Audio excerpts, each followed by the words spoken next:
नमस्कार, मैं हूं संजय शर्मा। आप देख रहे हैं 4 PM न्यूज नेटवर्क। प्रधानमंत्री जब सदन में बोलने आए तो मुझे उम्मीद थी कि वो राहुल गांधी के भाषणों का बहुत तीखा जवाब देंगे। भक्त लोग कह रहे थे कि देखते ना राहुल गांधी को धो देंगे। सब लोग मान भी रहे थे कि प्रधानमंत्री बहुत अच्छे वक्ता हैं, वो बोलेंगे भी ऐसा। लेकिन जब प्रधानमंत्री बोलने शुरू हुए तो मैं शॉक्ड हो गया कि क्या हो गया है प्रधानमंत्री जी को। इतना उदासीन भाषण। शबनम, शोले की पिक्चर की शबनम मौसी, बच्चों की कहानियां, पता नहीं क्या क्या बोल रहे थे प्रधानमंत्री। कहीं का रीट, कहीं का रोड़ा, भानुमति ने कुनबा जोड़ा। वही रटी रटाई बातें। कोई भी ढंग का जवाब, कोई भी तीखा जवाब, कोई भी कड़ा जवाब प्रधानमंत्री अपने भाषण में दे नहीं पाए। हमारे यहाँ जोशी हैं राजीव नारायण शर्मा, वो आते हैं, प्रोग्राम करते हैं। जब प्रधानमंत्री ने शपथ ली थी उस समय उन्होंने कहा था कि इतने अशुभ काल में शपथ ली गई है कि देश को प्राकृतिक आपदाएं झेलनी पड़ेंगी। प्रधानमंत्री जब शपथ ले रहे थे तो उस समय जम्मू कश्मीर में तीर्थ यात्रियों की बस पर आतंकी हमला हो गया, 10-11 लोग मर गए। और जब तीसरी बार प्रधानमंत्री के रूप में वो हाउस में बोलने आए तो पता चला कि हाथरस में 100 से ज्यादा लोग मर गए। एक सत्संग में लौट के आ रहे थे, उनकी डेथ हो गई। मुझे लगा कि ये वाकई में क्या ज्योतिषी की बात है, ये अशुभ काल है। और जब से प्रधानमंत्री ने शपथ लिया, रोज कोई ना कोई देश में एक बड़ा हादसा हो रहा है। मैं रोज शो करता हूँ अभय दुबे जी के साथ, जाने माने पत्रकार हैं, एबीपी चैनल पे आते हैं, बहुत अच्छी किताबें लिखी हैं, बहुत बड़े पत्रकार हैं। मैंने उनसे पूछा, ये सब कारण पूछे कि प्रधानमंत्री इतने डिप्रेशन में क्यों है, प्रधानमंत्री इतने उदास क्यों हैं, प्रधानमंत्री इतने परेशान क्यों हैं। और ऐसे ही रहेगा तो क्या 5 साल तक प्रधानमंत्री राहुल गांधी के ऐसे ही हमले झेलते रहेंगे। बहुत तार्किक बातचीत है आज मेरी अभय दुबे जी के साथ। ले चलता हूँ आपको उनके पास। उससे पहले रिक्वेस्ट है, चैनल को ज्वाइन कीजिएगा, सब्सक्राइब करिएगा। चलते हैं अभय दुबे जी के पास। 4 PM न्यूज नेटवर्क में स्वागत है अभय दुबे जी आपका। एक कहावत है, खोदा पहाड़ निकली चुईया। कल से इंतजार कर रहे थे कि प्रधानमंत्री का भाषण होगा और राहुल गांधी की वो हवा निकाल देंगे, बड़ा जोशीला भाषण होगा। और भक्तगण जो कह रहे थे कल जवाब दिया जाएगा इसका, कल। लेकिन आज का जो भाषण था वो स्तर से भी खराब था। वो शोले पिक्चर की शबनम मौसी और एक बच्चे की कहानी, 3-3 कहानियां एक बच्चे की, कोई उत्साह नहीं था। और हाउस में जो हंगामा हुआ मणिपुर का लेकर, प्राइम मिनिस्टर पहले तो ऐसे ही बोलने आए, फिर उन्होंने स्पीकर, कान में स्पीकर लगा दिया, आवाज ना जाए बाहर की। प्रधानमंत्री इतने बुझे बुझे, इतने थके थके, इतने परेशान नजर आ रहे थे। और मैं देख रहा था पीछे जो मेंबर ऑफ पार्लियामेंट थे उनकी पार्टी के, पहले पीठ मेज थपथपाते थे और नारे लगाते थे। इस बार वो भी बड़ा फीका फीका था। क्या माना जाए, क्या क्या राहुल गांधी के कल के भाषण का असर था? क्या कल जो जिस तरह सोशल मीडिया पर राहुल गांधी की तारीफें हुई उसका असर था? क्यों आज प्राइम मिनिस्टर ने एक ऐसा भाषण दिया जो उनकी उम्मीदों पे कहीं खरा नहीं उतरता? नहीं संजय जी, मैं आपसे एक प्रति प्रश्न करूंगा, उलट के एक सवाल पूछूंगा। प्रधानमंत्री को कैसा भाषण देना चाहिए था? वो ऐसा ही जोश में भाषण दे सकते हैं जैसा जैसा उन्हें देना आता है। देखिए, इसी तरह का भाषण जब वो अगर 5 साल पहले देते, 2.5 साल पहले देते, 7 साल पहले देते, तो उसकी बड़ी वाहवाही होती, बड़ी तालियां पिटती, अपोजिशन कोने में सहमा हुआ नजर आता। और प्रधानमंत्री अपनी बातें कहकर जो है अपनी पीठ को थपथपाते, उनके सहयोगी मेज मेजें पीटते, तालियां बजाते, मोदी मोदी के नारे लगते, जय श्री राम के नारे लगते, ये सब होता। लेकिन नजारा पूरी तरह बदल गया है। राजनीति एक पूरा चक्र राजनीति का पहिया जो है वो एक पूरा चक्र घूम गई। अब राजनीति उस मुकाम पर आ गई है जहां पर विपक्ष आक्रामक है और सरकार बचाव की मुद्रा में है। ये ये राहुल गांधी का भाषण, उसके मुकाबले आप नरेंद्र मोदी के भाषण को रख के देखिए, आपको केवल यही दिखाई पड़ेगा कि एक आक्रमण हुआ है, उसके मुकाबले कुछ बचाव किया जा रहा है। पूरी स्थिति यह है। नरेंद्र मोदी के भाषण में कोई, मैं भी सुनकर, हालांकि विपक्ष की तरफ से लगातार नारे लगाए जा रहे थे, इसलिए उनका भाषण ठीक से सुनाई भी नहीं पड़ रहा था। यह भी एक बिल्कुल नई बात थी। विपक्ष ने तो नरेंद्र मोदी को देखा जाए तो आप कहेंगे कि बोलने ही नहीं दिया। अच्छा, अब वो जो बोल भी रहे थे तो उसमें वो जो टीवी पे लिखी हुई बातें आती हैं नीचे कि उन्होंने ये कहा, उसके जरिए ज्यादा समझ में आ रही थी बात के दरअसल वो क्या कह रहे हैं। उस लिहाज से उनके पास कहने के लिए कोई नई बात नहीं थी। भारत सरकार का एक विभाग है, directorate of advertising and visual publicity, जिसको डीएवीपी कहते हैं। वो जब टीवी जब नहीं हुआ करता था किसी जमाने में, तो अखबारों को विज्ञापन देने का काम करता था। आज भी अखबारों को विज्ञापन देने का काम करता है डीएवीपी। तो डीएवीपी के जिस तरह के विज्ञापन होते हैं, इसमें सरकार की उपलब्धियों की सूची होती है, एक चित्र होता है और सरकार ने ये किया, ये किया, ये किया, ये किया, इस तरह के एक एक पूरे पूरे पेज के विज्ञापन होते हैं या बड़े बड़े विज्ञापन होते हैं। ये सब सरकारी योजनाओं की जानकारी होती है उनमें, उनके अंदर। प्रधानमंत्री के भाषण का एक बड़ा हिस्सा तो डीएवीपी के विज्ञापन जैसा था, जिसमें वो अपनी योजनाओं, जो उन्होंने जो किया, पहले लोगों को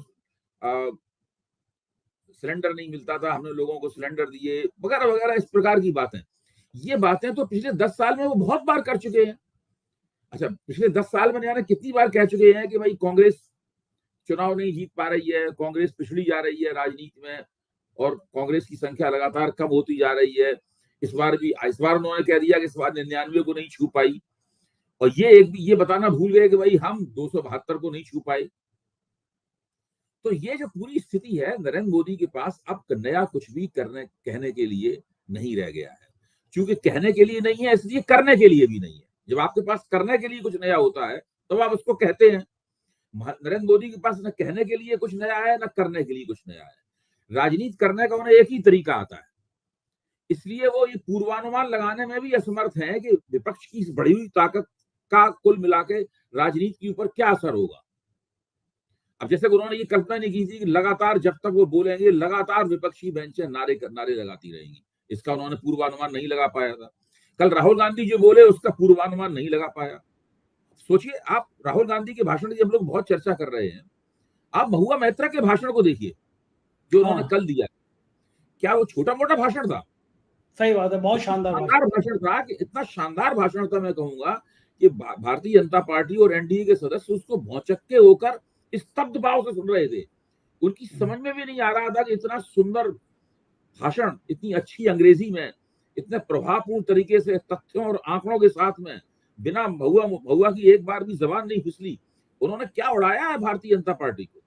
अब महुआ मोइत्रा का भाषण भी ऐतिहासिक था, तो सुनने काबिल लेक्चर। राहुल गांधी का तो था ही, उसकी तो हम लोग कल चर्चा करते ही रहे पूरे दिन, 4 PM के मंच पे भी चर्चा हम लोगों ने की। लेकिन महुआ का भाषण तो बहुत अभूतपूर्व भाषण था। उनकी महुआ की इस भाषण के लिए तारीफ की जानी चाहिए। और वो एक अकेला सब पर भारी, एक अकेला कितनों पर भारी कि उन्होंने कई बार टेक बताई, उन्होंने कहां भारतीय जनता पार्टी हारी और किस तरीके से एक अकेला कितनों पे भारी हुआ। और आज आप कल्याण बनर्जी का भाषण देखिए, वो थोड़ा कॉमिक अंदाज में बोले, थोड़ा उनका अंदाज थोड़ा हंसाने वाला अंदाज था। लेकिन उनके भाषण में भी एक राजनीति जो थी वो अपने चुटीले स्वरूप में मौजूद थी। और नरेंद्र मोदी का ये कहना कि वो बायोलॉजिकल नहीं है, इस बात को तो विपक्षी नेताओं ने गांठ बांध ली है कि वो अपने भाषण में इस बात का जिक्र जरूर करेंगे, नरेंद्र मोदी को याद दिलाएंगे। राहुल गांधी ने भी वही किया, महुआ मित्रा ने भी वही किया, कल्याण बनर्जी ने भी वही किया, सब लोग ये कर रहे हैं लगातार। तो नरेंद्र मोदी की बड़े पैमाने पर विपक्ष द्वारा खिल्ली उड़ाई जा रही है।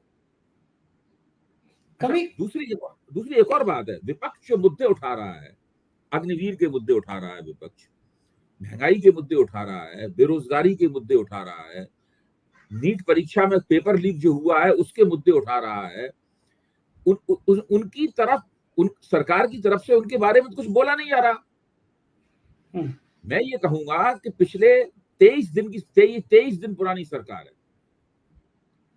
इस 23 दिन पुरानी सरकार में जो किया है नरेंद्र मोदी ने और कहा है, मेरा मानना है कि अगर आज सर्वे कराया जाए तो आप पाएंगे पूरे देश में जो लोकसभा चुनाव के दौरान एंटी इनकम्बेंसी थी उसमें कुछ बढ़ोतरी हो गई है। मैं बता रहा हूं, हर महीने इनके खिलाफ एंटी इनकम्बेंसी में बढ़ोतरी होगी, क्यों उनके पास न कुछ कहने के लिए नया, न करने के लिए। अगर कुछ होता तो ना बड़े पैमाने पर एक ब्लूप्रिंट बड़े पैमाने पर एक ब्लूप्रिंट बनाते और एक नए अंदाज में निकल कर आते, ताकि जनता को आश्वासन दे पाते कि हम ठीक है, हम चुनाव बहुमत से नहीं जीते, लेकिन हम एक गठजोड़ सरकार चला रहे हैं और हम आपकी नए तरीके से सेवा करेंगे। ऐसा करने के लिए उनके पास कुछ भी नहीं है, वही सब पुरानी बातें दोहरा रहे हैं, कुछ भी नया नहीं है। आप तो अभय जी नहीं मानते हैं ज्योतिष को और पूजा पाठ को, लेकिन मेरे जो एस्ट्रोलॉजर आते हैं मेरे शो पे, राजीव नारायण शर्मा, उन्होंने कहा कि इतने अशुभ काल में उन्होंने शपथ ली है कि देश को बड़ी प्राकृतिक आपदाएं झेलनी पड़ेंगी। ये उन्होंने कहा था शपथ लेते ही कि ये बड़ा अशुभ काल है। और उन्होंने कहा था कि पुराने जमाने में राजाओं की भी शपथ सूर्यास्त के समय नहीं होती थी, सूर्योदय के समय होती थी। राजा का मतलब सूर्य होता है। खैर, उन्होंने अपने ज्योतिष के अंदाज में बताया। प्रधानमंत्री जी जिस समय शपथ ले रहे थे उस समय कश्मीर में आतंकी हमला हो गया तीर्थयात्रियों की बस पर, 11 लोग मर गए। आज प्रधानमंत्री जी तीसरी बार जब पहला भाषण दे रहे थे सदन में, तो हाथरस में हादसा हो गया, 100 से ज्यादा लोग मर गए। प्रधानमंत्री जी ने बीच में ही अपने भाषण में शोक व्यक्त किया। अभी ये कहा कि उन्होंने कि बड़ा दुख है कि हादसा हो गया, लेकिन भाषण नहीं होगा अपना बीच में। एक के बाद एक घटना, अभी महीना भर नहीं हुआ है, जितने भी दिन हुए हैं अभी उतने दिनों में 20-22 दिनों में कोई दिन ऐसा नहीं जा रहा है कि कोई बहुत बड़ी अशुभ घटना देश के सामने हो नहीं रही है। क्या हो रहा है? मतलब ये कुछ संयोग वयोग होते हैं ऐसे कि आप तो नहीं मानते हैं, लेकिन तब भी मैं आपसे पूछना चाहूंगा कि ये एक ज्योतिषी कह रहा है कि प्राकृतिक आपदाएं आएंगी, बहुत अशुभ काल है, और उसके बाद लाइन लग गई है, मतलब एक दिन खाली नहीं जा रहा है। आज इतना बड़ा नहीं, हादसा देखिए, हो गया, आप 100 से जो बात कह रहे हैं वो एक तथ्य है कि पिछले 23 दिन के अंदर देश में कई बड़ी दुर्घटनाएं हुई हैं, और उन दुर्घटनाओं की जिम्मेदारी या तो भारतीय जनता पार्टी की केंद्र सरकार की है या भारतीय जनता पार्टियों की राज्य सरकार की जिम्मेदारी है।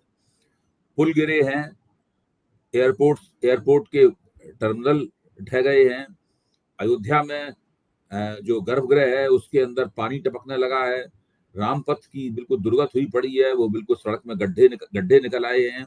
और बड़े पैमाने पर पिछले 5 वर्ष के अंदर देश में जितना इंफ्रास्ट्रक्चरल फैसिलिटी, जितनी अधसंरचनात्मक सुविधाएं बनाई गई हैं, वो सारी की सारी दरकती हुई दिखाई पड़ रही हैं।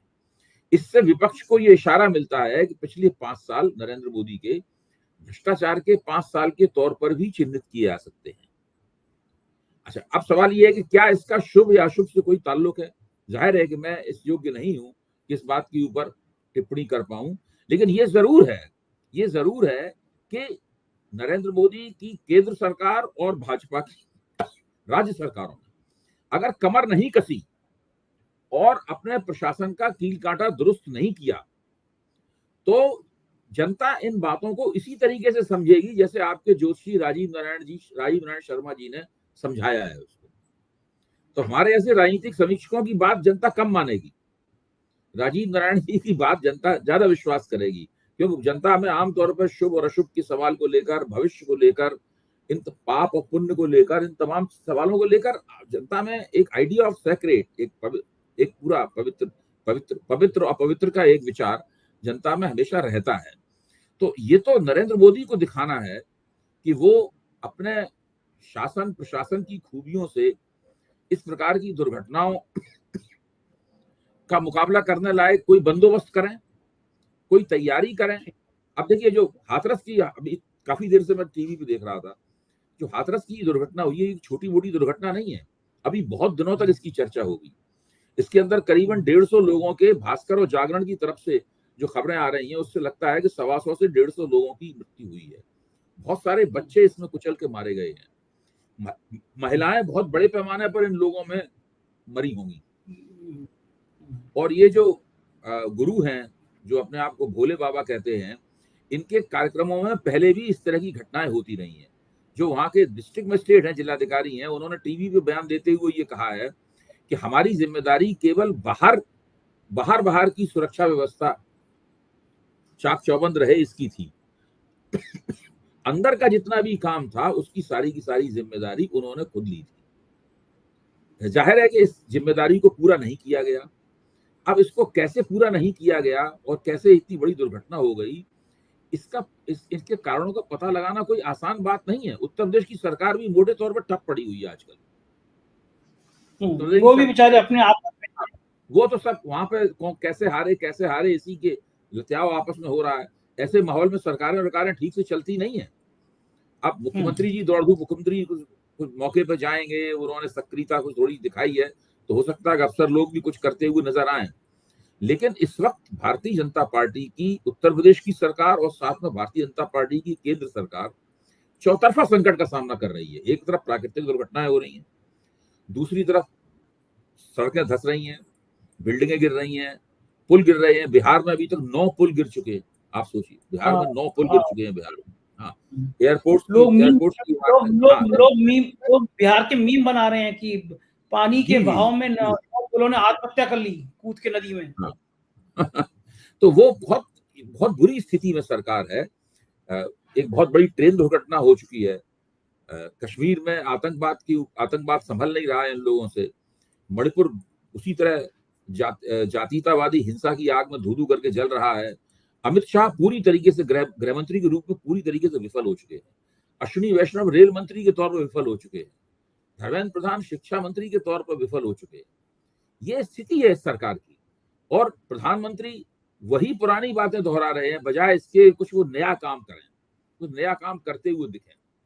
खुद भाजपा के समर्थकों की भी मेरे ख्याल से समझ में नहीं आ रहा है कि भाई जो नई परिस्थिति आई है, नया संकट जो आया है, उससे निकलने का क्या कोई रास्ता इन लोगों के सामने है? क्या ये लोग नए तरीके से सोच रहे हैं? क्या इनका दिमाग कुछ पहले के पिछले 10 साल के तजुर्बे से अलग हटकर कुछ काम कर रहा है कि नहीं कर रहा है? ये एक बहुत बड़ा सवाल है। बिल्कुल ठीक है। प्रधानमंत्री को अभी भी बालक बुद्धि, शोले पिक्चर की शबनम मौसी, ये देखिए, सब राहुल गांधी को लगातार कमतर दिखाने में भाजपा की जो ऊर्जा जाती है, उसका नतीजा क्या निकला है? नतीजा निकला है कि राहुल गांधी वास्तव में राष्ट्रीय स्तर के नेता बन गए हैं, और छोटे मोटे नेता नहीं है इस वक्त राहुल गांधी। मैं राहुल गांधी को पसंद करता हूं नहीं करता हूं, इससे कोई फर्क नहीं पड़ता। आप राहुल गांधी के दोस्त हैं या नहीं दोस्त हैं, इससे कोई फर्क नहीं पड़ता। असली बात यह है कि इस देश का बहुत बड़ा हिस्सा, जिसमें उत्तर भारत भी शामिल है, उत्तर प्रदेश भी शामिल है, पंजाब भी शामिल है, पूरा दक्षिण भारत शामिल है, और देश के कई हिस्से शामिल हैं, बंगाल शामिल है, ये तमाम हिस्से राहुल गांधी को नरेंद्र मोदी की टक्कर का नेता मानने लगे हैं। और अगर इसी तरह परिस्थिति बनी रही, चलती रही, उसमें नरेंद्र मोदी ने कोई बेहतर हस्तक्षेप नहीं किया, जो कहते हैं कोई गेम चेंजर मूवमेंट नहीं आया, अगर इसमें नरेंद्र मोदी की तरफ से कोई गेम चेंजर मूवमेंट नहीं आया, तो कुछ दिनों में राहुल गांधी की लोकप्रियता नरेंद्र मोदी से राष्ट्रीय स्तर पर बहुत आगे चली जाएगी। और फिर अगर इंग्लैंड की तर्ज पर, ब्रिटेन की तर्ज पर राहुल गांधी ने खुद को शैडो प्राइम मिनिस्टर बना दिया और एक शैडो कैबिनेट बन गई, तो बिल्कुल लगने ही लगेगा कि नरेंद्र मोदी का विकल्प निकल कर आ गया है सामने। सही बात है, बिल्कुल सही बात है। और ये इस सब चीजों से भी प्रधानमंत्री को समझ में नहीं आ रहा है कि पार्टी के अंदर तैयारी करें लड़ाई की, बाहर तैयारी करें। संसदीय दल की बैठक नहीं हो पा रही है, बीजेपी की, एनडीए की तो हो जा रही है। भाजपा मुझे क्या लगता है, आप ठीक कह रहे हैं, मुझे क्या लगता है कि नरेंद्र मोदी मुख्य तौर पर दो तरह के काम करते हैं। प्रधानमंत्री की हैसियत से दो तरह के काम करते हैं। एक तो वो सारे देश में घूम घूम कर विभिन्न मंचों से भाषण देते हैं, उद्घाटन करते हैं, शिलान्यास करते हैं, ये झंडी दिखाते हैं ट्रेनों को, और हर मौके पर तरह तरह से वो भाषण देते हैं। एक तो टेलीप्रॉम्प्टर पर चीजें लिख दी जाती हैं, और वो वैसे ही भाषण देने में कुशल है, बिना टेलीप्रॉम्प्टर के भी वो अच्छा भाषण दे सकते हैं। एक तो काम ये करते हैं, उनकी नंबर एक जिम्मेदारी ये है। नंबर दो जिम्मेदारी ये है कि वो लगातार सोचते रहते हैं कि कोई धमाकेदार काम किया जाए, जैसे कि नोटबंदी है, मतलब हाँ, कोई बड़ा धमाकेदार काम करने की हमेशा वो पूछते भी रहते हैं अपने साथियों से, यार कोई धमाकेदार चीज बताओ। छोटे मोटे काम करना, बुलेट ट्रेन हो पाए ना हो पाए बात दूसरी है, बुलेट ट्रेन तो ये लगातार ये सोचते रहते हैं। बाकी और सरकार चलाने और तमाम राजनीति की जो व्यवहारिकताएं हैं, संगठन चलाने, इस सब की जिम्मेदारी उन्होंने अमित शाह को दे रखी है। बाकी सारा काम मुझे लगता है अमित शाह करते हैं। नरेंद्र मोदी बीच बीच में उनका मार्गदर्शन करते रहते होंगे, लेकिन बाकी काम वो करते हैं। अच्छा, अमित शाह जी इस चक्कर में हुआ क्या है कि गृह मंत्रालय अपने आप में बहुत बड़ा काम है, और एक ऐसे देश में, जो कितना बड़ा देश है, इसमें हर जगह कहीं ना कहीं हिंसा होती रहती है बड़े पैमाने पर। भारत एक ऐसा देश, आजादी के बाद से आप कभी भी देखिए, कुछ ना कुछ हिंसक गतिविधियां किसी न किसी क्षेत्र में हमेशा होती रहती हैं। तो गृह मंत्रालय की जिम्मेदारियां बहुत हैं, और अमित शाह इसीलिए गृह मंत्रालय की जिम्मेदारियां ठीक से नहीं निभा पाते, क्योंकि उन्हें संगठन का भी काम देखना है, उन्हें सरकार के और दूसरे कामकाज भी देखने हैं, तरह तरह के प्रबंधन देखने हैं। हरियाणा में चुनाव भाजपा अकेले लड़ेगी कि किसी गठजोड़ में लड़ेगी, ये वक्तव्य भी अमित शाह की तरफ से ही आना है। और योगी आदित्यनाथ को कैसे ठीक किया जाए, ये भी उन्हें देखना है। योगी आदित्यनाथ को कैसे कोने में धकेला जाए, उनके दरवाजे पे कैसे हार का ठीकरा फोड़ा जाए, इसकी साजिश करने का काम भी उन्हीं को करना है। तो सारे काम उन्हें करने हैं अमित शाह को। तो देखा जाए तो अमित शाह इस देश के डिफेक्टो प्राइम मिनिस्टर हैं, नरेंद्र मोदी इस देश के डिजूरी प्राइम मिनिस्टर हैं। लेकिन इन स्थितियों में क्या लग रहा है आपको 5 साल अभी और काटने हैं? स्पीकर महोदय तो आज बड़े गुस्से में थे। प्रधानमंत्री मुझे बोल रहे थे तो देखिए, मन विपक्ष की जो आक्रामकता है और इस सरकार का जो सकपकाया हुआ रवैया है, सरकार वास्तव में सकपकाई हुई है। जो सकपकाया हुआ रवैया है, उससे मुझे नहीं लगता ये सरकार जो है वो 2.5 साल से ऊपर चल पाएगी, हद से हद 3 साल। उसका कारण है, अभी 2 चुनाव होने वाले हैं, हरियाणा के 3 चुनाव होने वाले हैं, हरियाणा का, झारखंड का और महाराष्ट्र का। इन तीनों चुनावों में भारतीय जनता पार्टी की जीत और हार, जैसे क्रिकेट का मैच जब शुरू होता है ना, तो आ जाता है कि कितने परसेंट किस टीम के जीतने की उम्मीद है। तो इस वक्त हालत यह है कि 85% अगर विपक्ष के जीतने की उम्मीद है, तो भाजपा के जीतने की उम्मीद केवल 15 या 10% है। फिर अगले साल बिहार में और दिल्ली में चुनाव होने वाले हैं, वहां भी लगभग यही स्थिति है। तो अगले 2 वर्ष भारतीय जनता पार्टी के मोटे तौर पर, अगर उन्होंने कोई बहुत बड़ा चमत्कार नहीं कर दिया, तो चुनाव हारते हुए गुजरेंगे। तो उस स्थिति में इनका उबर पाना, जिसको रिकवरी मारना कहते हैं, वो तकरीबन नामुमकिन है। हाँ, अब नरेंद्र मोदी को लगता है कि अगर कोई वो बड़ी चीज, धमाकेदार चीज सोच के आए हैं, कोई ऐसा कदम उठाए हैं, लेकिन अब उनको पूरा बहुमत नहीं है उनके पास, लगातार पूछताछ करके सारा कदम उठाना पड़ेगा। अच्छा, दूसरी असली बात अर्थव्यवस्था में क्या है, अर्थव्यवस्था में लफाजी नहीं चलती है भाई। वो तो अगर सीधा वो तो लोगों की जेब में पैसा जाएगा तो लोग खुश होंगे। वहां आप कितना बढ़िया भाषण देते हैं, आपने कांग्रेस के लिए क्या कह दिया, आपने राहुल गांधी का कैसे मजाक उड़ा दिया, आपने सोनिया गांधी की चुटकी काट ली, आपने विपक्ष को कुछ बोल दिया और आपको तालियां मिल गई, मोदी मोदी लोग आपकी मीटिंग में चिल्ला दिए। इससे अर्थव्यवस्था की उपलब्धियों का विकल्प नहीं है ये। अर्थव्यवस्था में तो आपको कुछ करके दिखाना पड़ेगा, लोगों की आमदनी बढ़ानी पड़ेगी, लोगों को रोजगार देने पड़ेंगे, महंगाई कम करनी पड़ेगी। अब इस वक्त सरकार के ऊपर बहुत दबाव है कि भाई आप जो कृषि उत्पाद हैं, जैसे गेहूं है, चावल है, आपने इसके निर्यात के ऊपर रोक लगा दी है चीजों पे। तो वो सब बहुत तरह के इनको निर्णय लेने हैं। देखिए, जब सरकार चुनाव में अपेक्षित प्रदर्शन न कर पाने के बाद दो हैं, अपेक्षित प्रदर्शन आपने सरकार में नहीं किया, आप विपक्ष में बैठे हुए हैं, बात खत्म हो गई। वो काफी मतलब उसमें सहजता होती है विपक्ष को, आपको सरकार को, जो सरकार बनी है, आपको उसकी आलोचना करनी है, और खुद आप विपक्ष में बैठे हुए। आपने अपेक्षित प्रदर्शन नहीं किया, फिर भी आप सरकार में हैं, तब फिर क्या है कि आपकी जिम्मेदारी और जटिल हो जाती है। आप समझ रहे हैं ना मेरी बात? अपेक्षित प्रदर्शन न करने के बावजूद आपको सरकार में है, तो आपकी जिम्मेदारी जटिल हो जाती है। फिर आपको ज्यादा बुद्धिमानी, योग्यता, आउट ऑफ बॉक्स थिंकिंग, ये सारी काम करके दिखा जी। अभी तक भाजपा ने इसका झलक नहीं दिखाई है कि भाजपा ऐसा कर पाएगी। असल में वो बीजेपी को भी अब सोचना पड़ेगा ना, अगर मान लीजिए महाराष्ट्र और बिहार, झारखंड हाथ से निकल गया, तो बीजेपी के अंदर भी ये विचार शुरू होगा ना कि भाई जो चेहरा चुनाव जिता देता था, अब वो चेहरा बेदम हो गया, चेहरे में जादू नहीं रहा, उस चेहरे से चुनाव नहीं वो तो जीत रहा। लोकसभा चुनाव से तय हो। देखिए, नरेंद्र मोदी, सब लोग जानते हैं, नरेंद्र मोदी जब लोग विधानसभा चुनावों में नरेंद्र मोदी का प्रभाव अपेक्षाकृत कमजोरी रहता है। बहुत सारे विधानसभा चुनाव मोदी के नेतृत्व में हारे गए। पिछला हरियाणा का चुनाव भी कहां जीत पाए थे, उसमें गठजोड़ सरकार बनानी पड़ी थी। दिल्ली में आज तक नहीं जीते, कर्नाटक में हार गए, हिमाचल प्रदेश में हार गए, ये ठीक है, राजस्थान में, छत्तीसगढ़ में, मध्य प्रदेश में जीते, लेकिन तेलंगाना में हार गए, बहुत जगह हारते हैं मोदी जी। अब सवाल इस बात का है कि ये माना जाता था कि विधानसभा में भले ही मोदी जी का प्रभाव ना हो, लेकिन लोकसभा में मोदी जी के प्रभाव का कोई मुकाबला नहीं। वहां मोदी का जादू लोगों के सिर पर चढ़ के बोलता है, और उत्तर प्रदेश उस जादू में सबसे ऊपर था। जो उत्तर प्रदेश में पराजय हुई है, उसने तो मोदी के जादू को एक पोली जमीन पर खड़ा हुआ जादू साबित कर दिया। वहां ना मोदी की चली, ना ही आदित्यनाथ जी के बुलडोजर मॉडल की चली, ना दोनों की जोड़ी जो कही जाती थी मोदी योगी की जोड़ी, उसकी भी नहीं चली, कुछ भी नहीं चली। तो ये जो पूरा मामला है, ये इसकी भाजपा ने सोचा नहीं था कि ऐसा होगा भाजपा के साथ में। ठीक बात है, और उस पे भी कोड़ में खाज की हर बार मोदी के सामने अवधेश प्रसाद को बिल्कुल सामने लाके बिठा दिया जाता है, अयोध्या से जीते हुए सांसद को, और देख के मोदी को गुस्सा होगा भाई। लोकसभा में अवधेश प्रसाद सामने बैठे रहेंगे, राहुल गांधी सामने बैठे रहेंगे, राहुल गांधी ऐसे भाषण देंगे, एक नहीं अभी कई भाषण देंगे, जैसा उन्होंने कल भाषण दिया था। उसके बाद में जितनी भी कमेटियां होंगी उसमें विपक्ष का नेता मोदी के सामने बैठेगा। हर सरकारी कार्यक्रम में विपक्ष के नेता को निमंत्रण दिया जाएगा। विदेशी अतिथि जो है विपक्ष के नेता से मिलेंगे, प्राथमिकता के साथ मिलेंगे, क्योंकि विपक्ष का नेता तो प्रधानमंत्री के बाद उसकी हैसियत होती है सीधे सीधे। हाँ, और हिसाब किताब भी मांग सकता है वो लोक लेखा लगातार मांग सकता है हिसाब किताब, काम ही उसका हिसाब किताब मांगना है।